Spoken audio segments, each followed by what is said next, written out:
ছাড়া কেউ, বড়রা হোক, 18 বছর হয়ে গেছে যারা হোক, নতুন নতুন কলেজে গেছে, লাইসেন্স ছাড়া কেউ কিন্তু গাড়ি চালাবেন না। এমার্জেন্সি একটা কন্ট্যাক্ট নাম্বার দেওয়া আছে, আমাদের যেমন পুলিশের কন্ট্যাক্ট নাম্বার আমরা যখন অ্যানাউন্স করেছি 110, ঠিক একইভাবে এখানে এমার্জেন্সি মেডিকেল টিম, যদি কোনো অ্যাক্সিডেন্টে কেউ পড়েন, এমার্জেন্সি মেডিকেল টিম আনার জন্য আপনারা আপনাদের ফোন থেকে 108 ডায়াল করবেন। 108 এর যে অ্যাম্বুলেন্স আপনাদের কাছে পরিষেবা দিতে যত শীঘ্র সম্ভব পৌঁছে যাবে। আচ্ছা, খেয়াল রাখবেন, এটা সাধারণ মানুষের সবার জন্য, বাচ্চাদেরও জন্য। স্কুল, হসপিটাল, কলেজ, এইসব ক্ষেত্রে কিন্তু হর্ন চেষ্টা করবেন যত কম দেওয়া যায়। বেশিরভাগ ক্ষেত্রে আমরা সাইনেজ লাগিয়ে দিই যে এই জায়গায় হর্ন বাজাবেন না, বিশেষ করে হসপিটালে যেখানে পেশেন্টরা থাকে। অকারণে কেউ যে কোনো রাস্তায় বলুন, হসপিটালের সামনে বলুন, আদার জায়গায় তো মানবেনই, কিন্তু রাস্তাঘাটেও চেষ্টা করবেন যত কম পারে হর্নের ইউজ করতে। অল্প কটা টাকা বাঁচাতে গিয়ে নিজের জীবনটা হারালে কিন্তু পরিবার জলে ভেসে যাবে। পুলিশের কাজ কাউকে ডিস্টার্ব করা নয়, আপনার পরিবারের সুরক্ষার জন্য এই ফাইনগুলো করা হয়।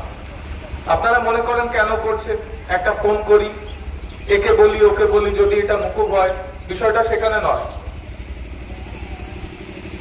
1,77,000 লোকের মৃত্যুর মধ্যে যারা মারা যাচ্ছে, শুধু তো তা নয়, পার্মানেন্টলি পঙ্গু হয়ে যাচ্ছে, অনেকে ভেজিটেটিভ স্টেটে চলে যাচ্ছে যে মানুষগুলো, তার সংখ্যা 4,87,000।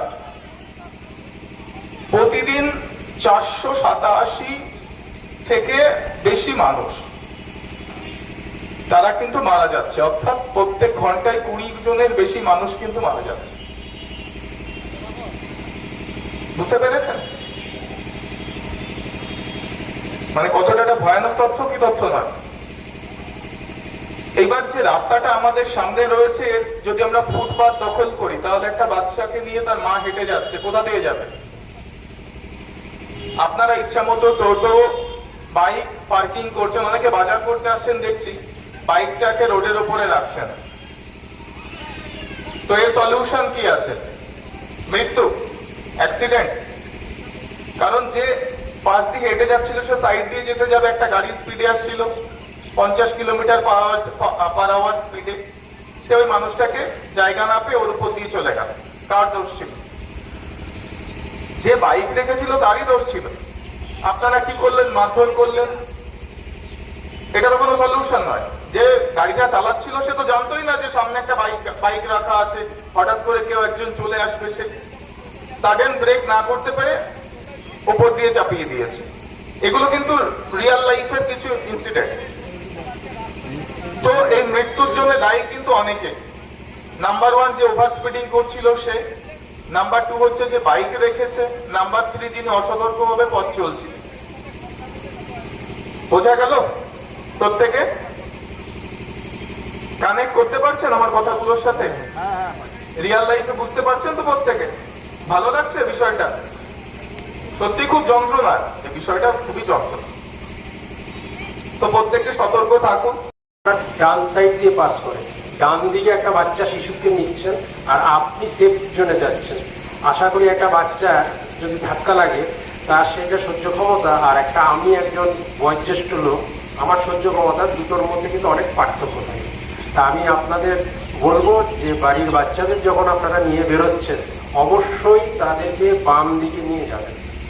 এর ফলে বাচ্চাদের জীবনটা সুরক্ষিত থাকবে।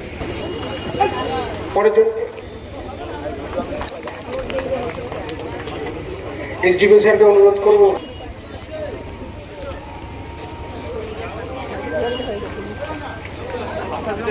এর পরের জনকে হেল্পার মনতোষ বাবু।